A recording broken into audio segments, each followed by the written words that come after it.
Hi hello പുതിയൊരു വീഡിയോയിലേക്ക് എല്ലാവർക്കും സ്വാഗതം. ഇന്ന് നല്ല വെയിലുണ്ട്. 3-4 ദിവസമായിട്ട് നല്ല മഴയായിരുന്നു. ഇന്ന് നല്ല വെയിൽ, അതുപോലെ തന്നെ ഇന്ന് നല്ല പണിയുമായിരുന്നു. ഫുൾ അലക്കലായിരുന്നു. ഈ 3-4 ദിവസം ഉണങ്ങാതിരുന്ന ഒരുപാട് ഡ്രസ്സുകളുണ്ട്. അതൊക്കെ ഇന്ന് ഉണക്കിയെടുക്കലാണ്.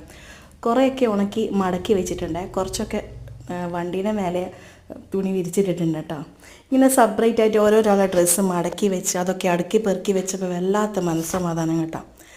ഈ വെയിൽ കൊണ്ട് ഉണങ്ങിയ തുണിയൊക്കെ മടക്കി വെച്ചപ്പോൾ വല്ലാത്തൊരു സംതൃപ്തിയാണ് അല്ലേ. അതുപോലെ ചായയൊക്കെ കുടിച്ചിട്ട് ഞാനും ചായയും കൂടെ ചായയൊക്കെ കുടിച്ചിട്ട് പുറത്ത് സ്റ്റെപ്പിൽ ഇരിക്കാമെന്ന് വിചാരിച്ചിട്ട് പുറത്തോട്ട് ഇറങ്ങിയപ്പോൾ ഇതേ വലിയ വലിയ ഉറുമ്പ് കിടക്കുന്നു. ഈ ഉറുമ്പുകൾ കൊണ്ട് എന്തായാലും ഇവിടെ ഇരിക്കാൻ കഴിയില്ല എന്നോർത്ത് അവിടെ ഒക്കെ മഞ്ഞൾ ഇട്ട് കൊടുത്തിട്ടുണ്ട്. ഈ ഉറുമ്പ് ഈ മഞ്ഞളിട്ട വഴി കൂടെ അല്ലാണ്ട് സെപ്പറേറ്റ് ആയിട്ട് പോവുകയാണ് കേട്ടോ. അപ്പോൾ ഈ ഉറുമ്പിനെ ഇവിടെ നിന്ന് ഓടിക്കാൻ വേണ്ടി ആർക്കെങ്കിലും എന്തെങ്കിലും ഒരു മാർഗ്ഗം അറിയുവാണെങ്കിൽ ഒന്ന് കമൻറ്റ് ചെയ്യണേ.